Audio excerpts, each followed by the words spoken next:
This is 429er. We have visual on hostiles near Fallon's. Copy? Over. 429er copy. How long before range? Command, we are 2 mics from range. Over. 429er copy. You are clear to engage when ready. Command, copy. We'll update as soon as we... Ambush! Taking heavy fire! 429er, you are to retreat back to HQ immediately. Do you copy? Over. Command, say again. Over.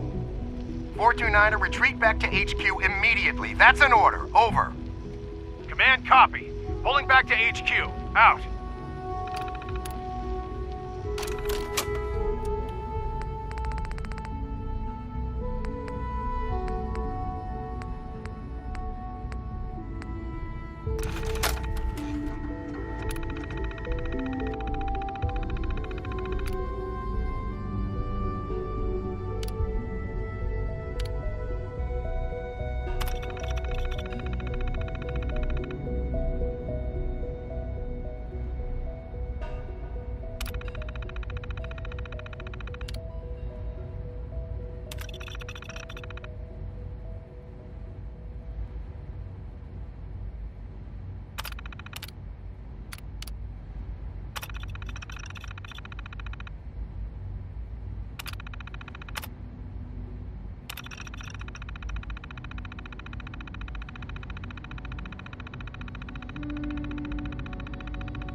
Hello.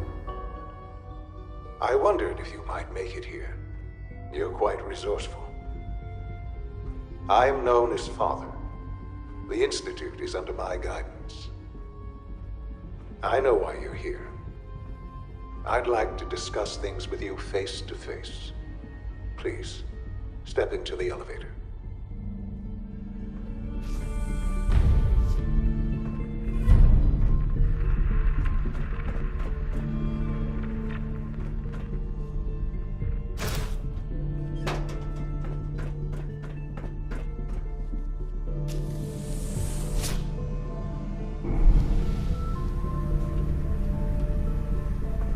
I can only imagine what you've heard, what you think of us. I'd like to show you that you may have the wrong impression. Welcome to the Institute. This is the reality of the Institute. This place, these people, the work we do. For over 100 years, we've dedicated ourselves to humanity's survival. Decades of research, countless experiments and trials, a shared vision of how science can help shape the future. It has never been easy, and our actions are often misinterpreted by those above ground. Someday, perhaps, we can show them what we've accomplished. But for now, we must remain underground. There's too much at stake here to risk it all. As you've seen, things above are unstable. I'd like to talk to you about what we can do for everyone. But that can wait. You are here for a specific, very personal reason. You are here for your son.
Sean?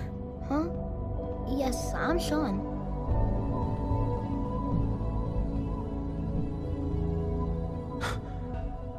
Sean? Oh my god. It's really you. Who are you? Sean. Father, what's It's going me. on? What's happening? I'm your dad. Sean, are you okay? You're not hurt, are you? What's going on? Father? Father!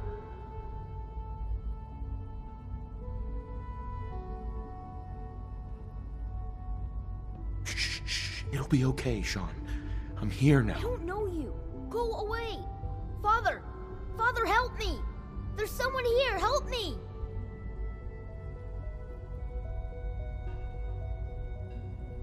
Please, Father? Sean. I'm your father. Father, help me! Talk to me. He's trying to take Just me. open the door. Father? Father, help me!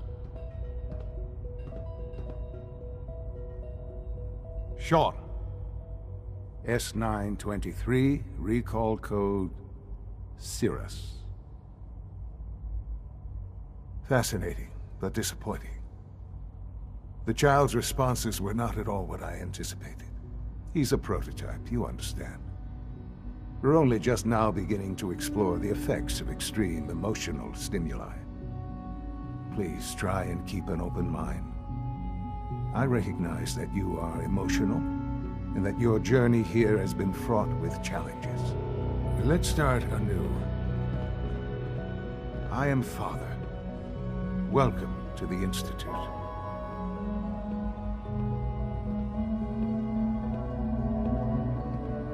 Father? That's your name? Your title? Father is my unofficial title. It's what I've come to mean to the people of the Institute, just as you mean to your son, to Sean.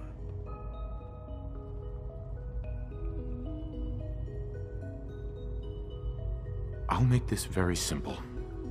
Where is my son? He's here, in the Institute. Closer than you think. But I need you to realize that this situation is far more complicated than you could have imagined. You have traveled very far, and suffered a great deal to find your son.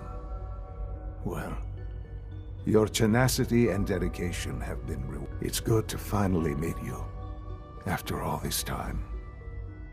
It's me. I am Sean. I am your son. How is that even possible? I know this is a lot to take in. In the vault, you had no concept of the passage of time. You were released from your pod and went searching for the son you'd lost. But then you learned that your son was no longer an infant, but a 10-year-old boy. You believed that 10 years had passed. Is it really so hard to accept that it was not 10, but 60 years? That is the reality, and here I am, raised by the Institute, and now its leader.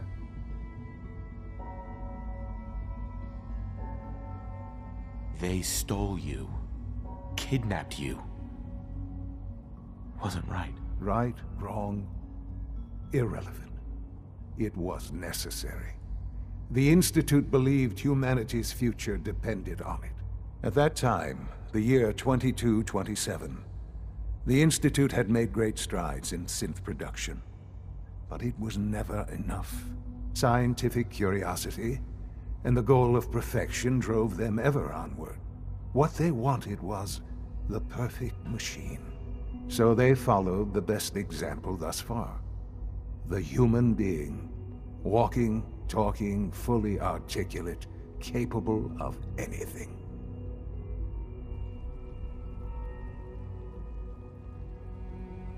So the weird science experiments needed specimens. That's why they took you. In a manner of speaking, yes. The Institute endeavored to create synthetic organics. The most logical starting point, of course, was human DNA. Plenty of that was available, of course. But it had all become corrupted. In this wasteland, radiation affected everyone. Even in their attempts to shield themselves from the world above, members of the Institute had been exposed.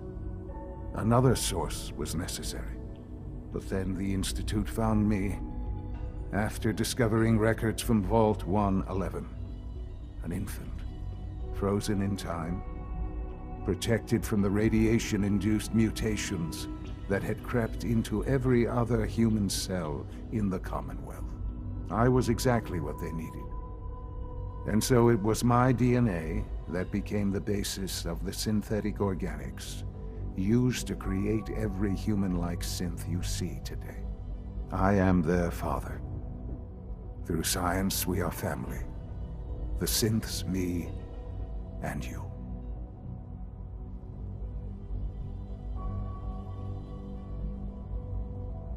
60 years. So much time. Wasted. I know. I know you must have questions. Please. Anything I can do to help you understand. Kellogg. He worked for you? Kellogg. He was an Institute asset long before I arrived here. It wasn't until I became director that I learned of all the things he'd done. What kind of man he was.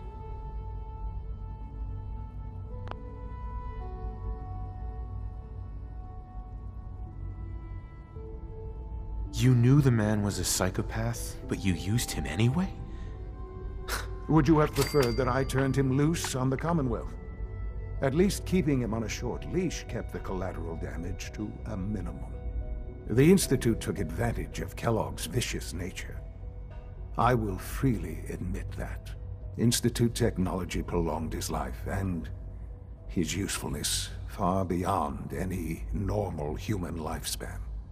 He never failed the Institute, but his cruelty became more apparent with every completed objective.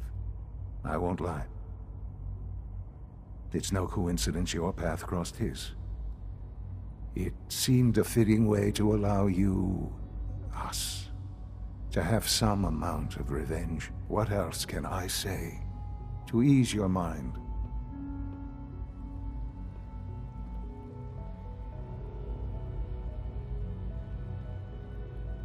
Your mother.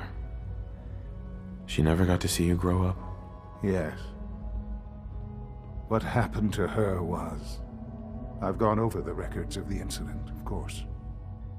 It seems her death was an unfortunate bit of collateral damage.